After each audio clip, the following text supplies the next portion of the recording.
వైద్యాన్ని సుసాధ్యం చేసినటువంటి వ్యక్తి మన ముఖ్యమంత్రి వర్యులు శ్రీ వైఎస్ జగన్మోహన్ రెడ్డి గారు.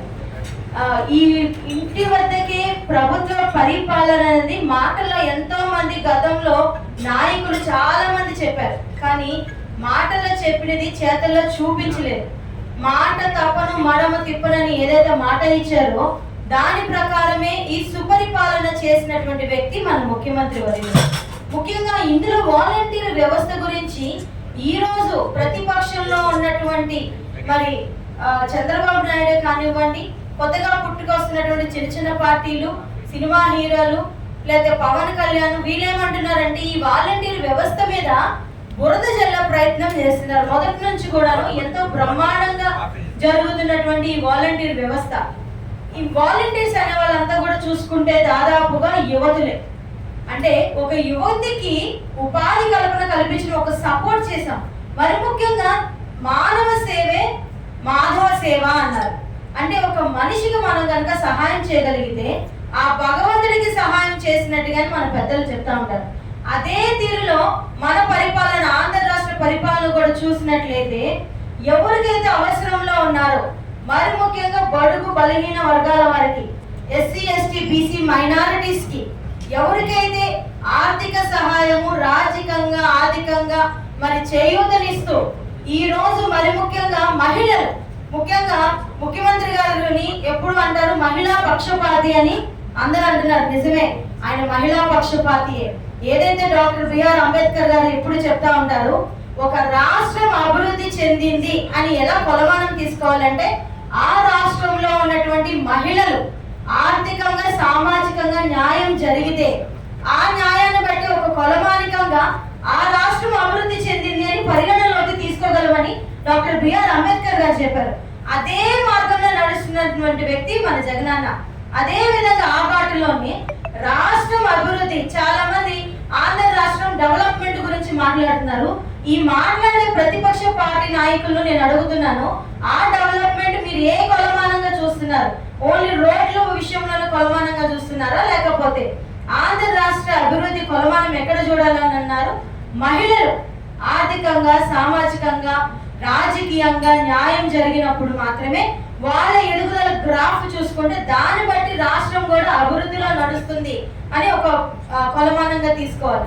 మరి ఈ రోజు మహిళలు పొలిటికల్ గా 50% కంటే ఎక్కువ రిజర్వేషన్లో ఈ రోజు పదవుల్లో మేము ఉన్నామన్నా, నామినేటెడ్ పోస్టుల్లో పొలిటికల్ మహిళలు ఉన్నారన్నా, ఈ రోజు కేవలం అది జగనన్న వల్ల మాత్రమే జరిగింది. మరి వాలంటీర్స్ లో తీసుకోండి, వాలంటీర్స్ లో కూడా ఆడవాళ్ళు ఎంతో మంది స్టూడెంట్స్, ఎక్కువగా మహిళలు, గర్ల్స్ ముందుకు వచ్చి సమాజ సేవకి నేను కూడా ఈ సమాజానికి నా వంతు నేను మంచి చేస్తాను అని చెప్పి ఒక వాలంటీర్ గా ముందుకొచ్చి మరి ప్రజల వద్దకి సంక్షేమ పథకాలను తీసుకెళ్తున్నటువంటి వ్యక్తులు వాలంటీర్స్ లో ఎక్కువ మహిళలు కూడా ఉన్నారు. మరి అటువంటి వాలంటీర్ వ్యవస్థని ఉమెన్ ట్రాఫికింగ్ చేస్తున్నారు, లేకపోతే డేటా చోరీ చేస్తున్నారని చెప్పి ఒక బురదల ప్రయత్నం చేశారు ప్రతిపక్ష పార్టీలు.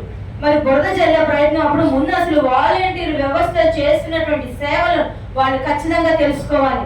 మరి కరోనా టైంలో సొంత వాళ్ళు, మన సొంత కుటుంబ సభ్యులు కూడా మనం చూడటానికి కూడా రావడానికి ఇష్టపడని పరిస్థితుల్లో వాలంటీర్ వ్యవస్థ ముందుకొచ్చి కరోనా టైంలో కరోనా వల్ల బాధపడుతున్న వాళ్ళ ఇంటికి వెళ్ళి వాళ్ళకి కావాల్సిన PPT kits, medicine kits, ration ని ఇంటికి తీసుకెళ్లి ఇచ్చారు ఈ వాలంటీర్ వ్యవస్థ.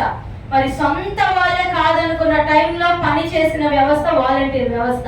ఈ ప్రతిపక్ష పార్టీ నాయకులందరూ కూడా కరోనా టైంలో హైదరాబాద్ లో వాళ్ళ సొంత ఇళ్లలో రక్షణ పెట్టుకొని కూర్చొని ఉన్నారు తలుపులు వేసుకొని. కనీసం హైదరాబాద్ నుంచి కూడా, తెలంగాణ నుంచి కూడా ఆంధ్ర రాష్ట్రానికి అడుగు పెట్టడానికి కూడా ఇష్టపడలేదు ఈ ప్రతిపక్ష పార్టీ నాయకులు. ఎవరైతే చెప్తున్నా ఈ చంద్రబాబు నాయుడు కానివ్వండి, ఈ పవన్ కళ్యాణ్ కానివ్వండి, లేకపోతే బీజేపీ నాయకులు, ఎవరైనా ఆంధ్ర రాష్ట్రంలో కరోనా 2 సంవత్సరాల్లో మీరు వచ్చారా ఇక్కడికి? మీరు కనీసం జనాల గురించి ఆలోచన చేశారా?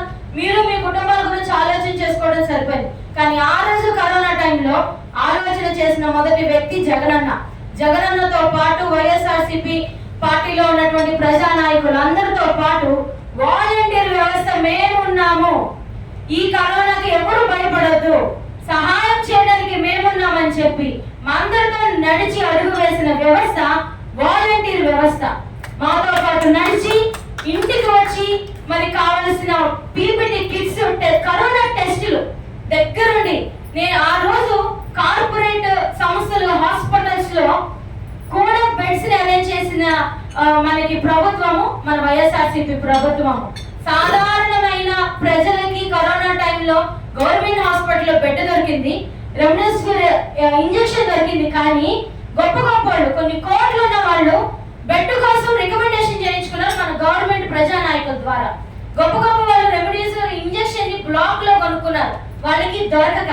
కానీ అటువంటి గొప్ప వైద్యాన్ని కూడా మన అందుబాటులోకి, ఒక సామాన్యమైన ప్రజల అందుబాటులోకి తెచ్చిన వ్యక్తి మన జగనన్న. ఈ రోజు కరోనా నుంచి మనందరం బయటపడ్డామన్నా, ఆ రోజు అక్కడ ఆ సీట్లో అక్కడ కూర్చొని జగనన్న వైఎస్ఆర్సీపీ నాయకులు ఏ విధంగా పనిచేశారో అంతే విధంగా వాలంటీర్ వ్యవస్థ, సచివాలయ వ్యవస్థ కూడా పనిచేసింది. కాబట్టి ఈ రోజు సామాన్యమైన ప్రజలందరూ కూడాను ఈ భయంకరమైన కరోనా నుంచి బయటపడగలిగారు. స్కూల్స్ అన్ని క్లోజ్ అయినప్పుడు, అంగన్వాడీ సంస్థలు క్లోజ్ అయినప్పుడు కూడాను వాలంటీర్స్ ఇంటింటికి వెళ్ళి పిల్లలకి రేషన్ వచ్చిందా లేదా చెక్ చేసుకోవడం జరిగింది.